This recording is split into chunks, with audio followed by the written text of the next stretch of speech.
Are you ready to move? Yeah. Good. Are you nervous? Don't be. Well, if you don't feel It's moving day for Jennifer and her family, something they've done often lately, not out of choice. This time, it's different. They're about to have a real home for the first time in almost a year. Jennifer and her husband Jerry lost their jobs in the recession. I lost mine first, and then he lost his a few months later. Then they lost their home. Pictures and everything gone. Everything they own has been reduced to a few plastic bags. But at least they aren't on the street with their two small children. you're not homeless people. You know, you're with us in the program. The program is called the Mercy Network. It all began with a phone call to this Clay County pastor. Again, and one day, one of the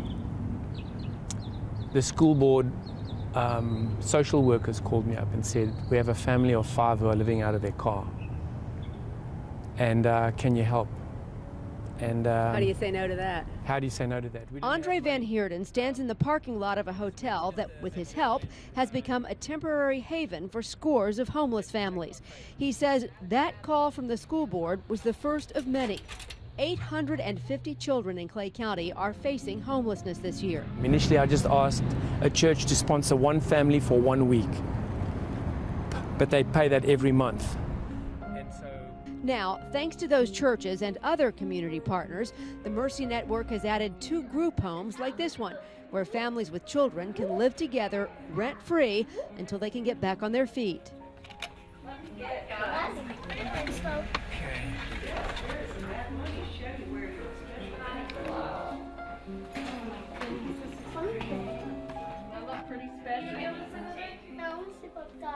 For 7-year-old Travis, a new bunk bed is a welcome change from the small room the family of 4 has been sharing. I'm happy that I got out of that hotel.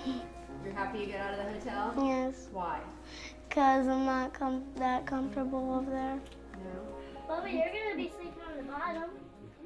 He's also happy to stop the shuffle from place to place that has taken him away from school and friends. Tell me, over the last couple years, how many schools have you been in? About 5 or 6. About 5 or 6 just in the past couple years? Yeah. Yeah, they had to switch schools.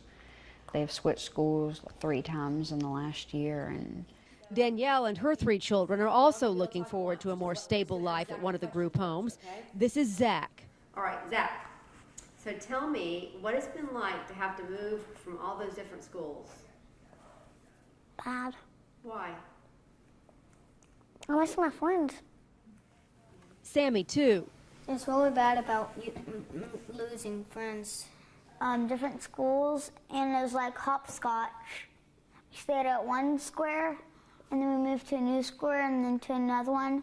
I just kept on going until the end. And so why is that tough? Why is it tough playing hopscotch with schools? You just lose all your rocks, like friends. The rocks are your friends. Yeah. And so when you move from one place to the next, did it make you sad? Can you talk to me a little bit about that? Well,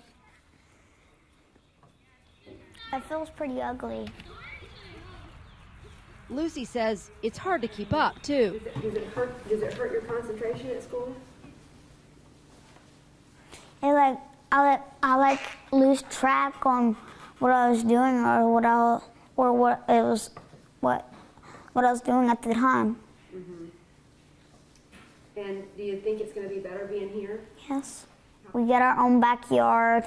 We get the whole house to ourselves, and there's enough chairs for all 4 of us. Enough what? And there's enough chairs for 4 of us. Oh, everybody has a chair. It wasn't like that at the hotel, huh? We had to sit on the floor. It was just strange. I didn't know what to think.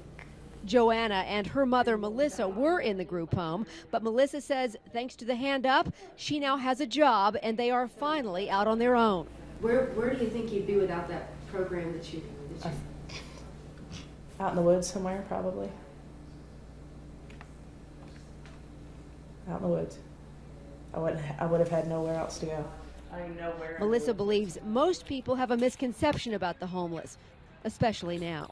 I don't look like a homeless person, but I was. Most people, when you say homeless person, they imagine the guy that's staying on the street corner. They call it flying a sign, holding a sign saying need money or need work. And you know, it's the grizzled old man with the beard and the bushy hair and the raggedy clothes. That's not, there's some that are like that, and most of the time when you see someone like that, they're an addictive or psychological homeless person. But there's also the economic homelessness that stems from losing a job or having some sort of massive crisis in a family. Her crisis behind her, Melissa is now an advocate with Pastor Van Heerden, helping other families make it back. You know, I've been graduated for 6 months now, That's great. almost 6 months. So. You proud of your mom?